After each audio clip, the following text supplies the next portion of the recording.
आश्रय देणाऱ्यांच्या शोधासाठी निदाला 11 मेपर्यंत कोठडी. नाशिकमधील TCS कंपनीतील धर्मांतर प्रकरणात संशयित निदा एजाज खान हिला न्यायालयाने शुक्रवारी 8 ते 11 मेपर्यंत पोलीस कोठडी सुनावली आहे. ती फरार असताना कोणाच्या आश्रयाखाली कोठे राहिली याचा आता नाशिक शहर पोलीस शोध घेणार आहेत. पोलिसांनी तिला छत्रपती संभाजीनगर येथे गुरुवारी 7ला अटक केली. त्यानंतर विशेष सरकारी वकील अजय मिसर यांनी व्हिडिओ कॉन्फरन्सिंगद्वारे छत्रपती संभाजीनगर येथील न्यायदंडाधिकारी यांच्यासमोर युक्तिवाद केला.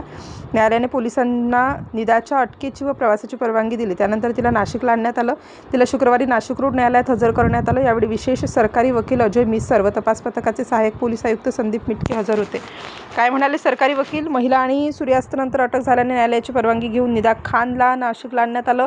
निदा खानचा गुन्ह्यात सहभाग असल्याचे समोर आले आहे. पीडितेला धर्मांतराच्या उद्देशाने धाक दाखवण्यात आला आहे. ती फरार असताना कोठे राहिली, तिला कोणी आश्रय दिला, कोणी मदत केली याचा तपास करायचा आहे.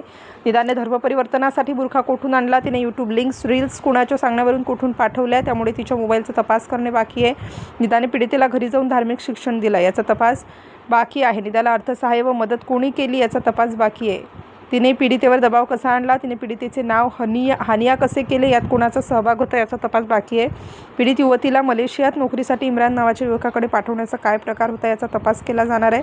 तपासासाठी न्यायालयाकडे 7 दिवसांची पोलीस कोठडी मागण्यात आली आहे. न्यायालयाने तिला 11 मेपर्यंत पोलीस कोठडी सुनावली. ती गरोदर असल्याने तिच्या आईला भेटण्यासाठी परवानगी मागितली आहे. त्यास हरकत घेतलेली नाही. दिवसातून 2 वेळेस तिच्या आईला भेटण्याची परवानगी देण्यात आली आहे. Star news bureau, Nashik. काय म्हणाले बचाव पक्षाचे वकील? न्यायालयाने निदा खानचा अटकपूर्व जामीन फेटाळला होता, त्यामुळे तिला पोलीस कोठडी मिळणार हे माहीत होतं.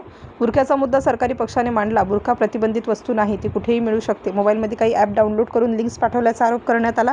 लिंक्स पाठवणे किंवा मिळवणे ते अवघड नाही. मोबाईलमध्ये सगळे उपलब्ध आहे. तिचा मोबाईल जप्त केला. प्रत्येक व्यक्तीला कायद्याच्या तरतुदीनुसार हक्क आहे, त्यामुळे अटकपूर्व जामिनासाठी अर्ज केला होता. गुन्हा दाखल असला तरी हजर व्हावे असं काही नाही. संबंधित व्यक्ती निर्दोषही असू शकते. निदा खान गर्भवती आहे. तिला औषधोपचार आणि केअरटेकर म्हणून तिच्या आईला भेटण्याची परवानगी मिळाली आहे. मेडिकल असिस्टंट देण्याची परवानगी न्यायालयाने मान्य केली आहे. काय म्हणाले पीडितेचे वकील? पोलीस तपासात निदा खान हिने पीडित महिलेला ॲप्स डाउनलोड करायला लावले होते. तिने पीडित महिलेला हिजाब घालण्यास आणि कलमा पठण करण्यास शिकवले होते. तिचे नाव बदलून हनिया असे ठेवले होते आणि त्या नावाचे कागदपत्र बनवण्याची प्रक्रियाही सुरू होती. या प्रकरणातील मुख्य संशयित दानिश विवाहित असल्याचे नंतर समोर आले.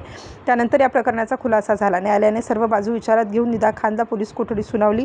तिला सोमवारी पुन्हा न्यायालयात हजर केले जाईल. Star news bureau, Nashik. काय म्हणाले बचाव पक्षाचे वकील? न्यायालयाने निदा खानचा अटकपूर्व जामीन फेटाळला होता, त्यामुळे तिला पोलीस कोठडी मिळणार हे माहीत होतं. बुरख्याचा मुद्दा सरकारी पक्षाने मांडला. बुरखा प्रतिबंधित वस्तू नाही, ती कुठेही मिळू शकते. मोबाईलमध्ये काही ॲप डाउनलोड करून लिंक्स पाठवल्याचा आरोप करण्यात आला. लिंक्स पाठवणे किंवा मिळवणे ते अवघड नाही. मोबाईलमध्ये सगळे उपलब्ध आहे. तिचा मोबाईल जप्त केला. प्रत्येक व्यक्तीला कायद्याच्या तरतुदीनुसार हक्क आहे, त्यामुळे अटकपूर्व जामिनासाठी अर्ज केला होता. गुन्हा दाखल असला तरी हजर व्हावे असं काही नाही. संबंधित व्यक्ती निर्दोषही असू शकते. निदा खान गर्भवती आहे. तिला औषधोपचार आणि केअरटेकर म्हणून तिच्या आईला भेटण्याची परवानगी मिळाली आहे. मेडिकल असिस्टंट देण्याची परवानगी न्यायालयाने मान्य केली आहे. काय म्हणाले पीडितेचे वकील?